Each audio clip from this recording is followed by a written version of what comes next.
All right, Shalom Akim, I'm back.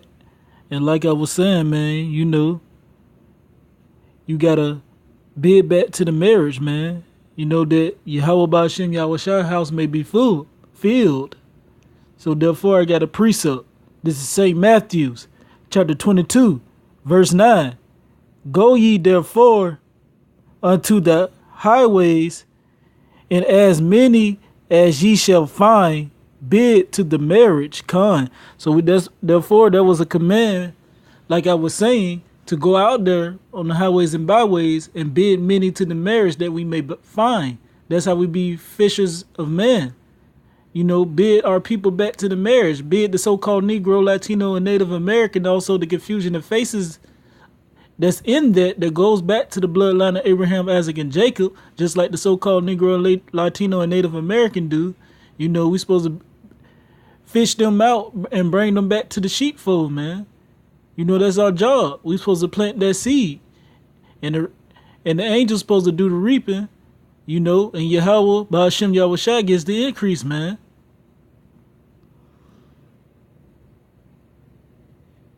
Okay, let me get it. Now let me go to this Proverbs chapter 8. Like I was on earlier. You know what I'm saying? I just had to make that point and make it clear.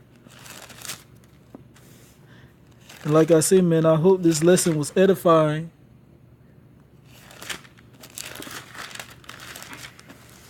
Okay, this is Proverbs.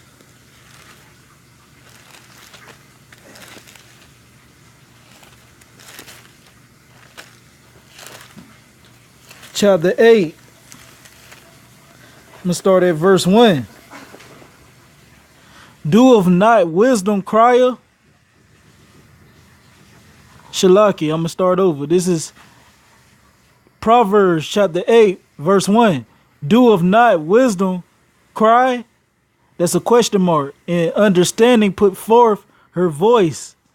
There's a question mark. And do not wisdom cry. You know what I'm saying? Don't wisdom cry out on the streets in the chief place of concourse, just like it said in Proverbs chapter 1. And that's the same thing that we're doing out on them highways and byways. Like we just read, man. The flock of his pastors are men. So he's dealing with the son of man. And that's coming up in verse 4. To let you know he's only dealing with the so-called Negro, Latino, and Native American men. Because just like I mentioned earlier, he's only dealing with the nation of Israel. That's the lot of his inheritance. Since I mentioned that, let me get a precept on that.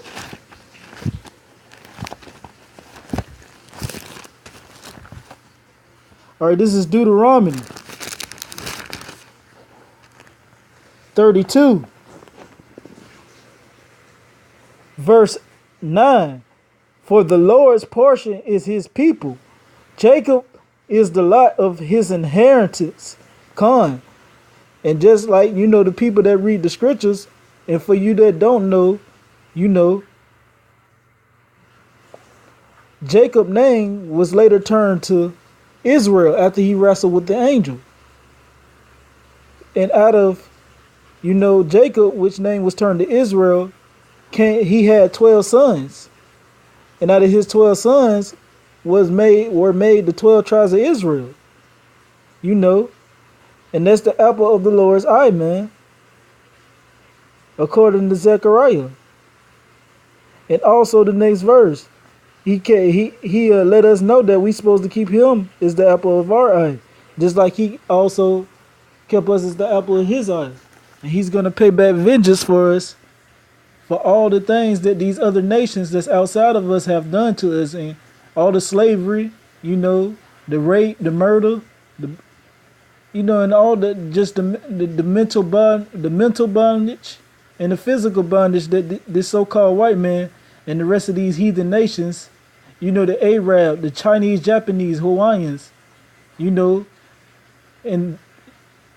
all the other nations that's outside of the so-called Negro, Latino, and Native Americans have done unto the nation of Israel, because they took captive counsel against us, according to the book of Psalms 83, man. They have done that, and they gave gifts one to another. You know, according to the book of Revelations 11. They have done those things, man. And one of those gifts they was given was slaves. Because they had us in bondage, man. This was the place we was in bondage at. The so-called Negro, Latino, and Native American. Okay, this is back at Proverbs chapter 8, verse 2. She standeth in the top of high places, by the way in the place of the paths. Verse 3. She crieth at the gates, at the entry of the city, at the coming and at the doors. Just like I was saying. She uttered her voice in the streets in the chief place of concourse. You know, that's the man that's out there, man. The 144,000 Lord will. You know, starting from the apostles and elders of Great Millstone from Tahar on down, all the way to the other camps that's up under the umbrella of Yahweh Shai.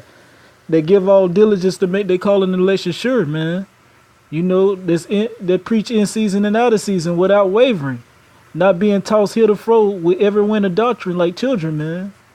Believing everything they hear. They sticking to the script. Sticking with what the scriptures say, man. In the volume of the book. Not what they own filthy heart wants. You know, intention to fill their own bellies, man.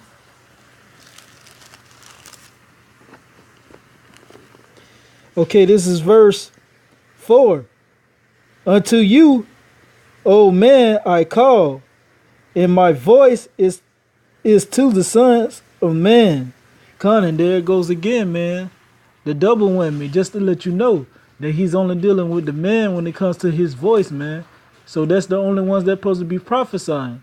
So back again with the elder, Heroin of this count, the GMS Lions Den count says, man, if you have testicles, you're supposed to be testifying, man.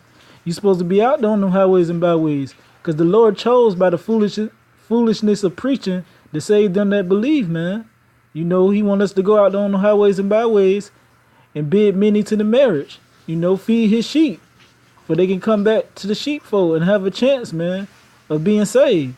Because ain't nothing going to happen, just like Revelation 7 let us know. Ain't nothing going to happen until that 144 and the 1/3 women and children and confusion of faces that's in that be sealed, man. The house of David be, woken up and risen.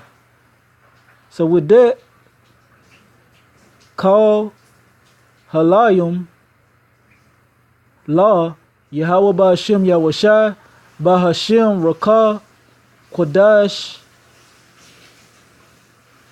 Ma Amar.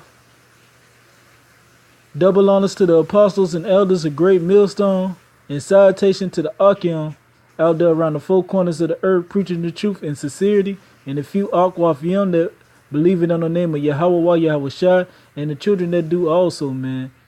Shalom to the sincere, man, and death to America, man, which is spiritually known as Babylon the Great, you know, for all the great confusion that's going on in this place. Shalom.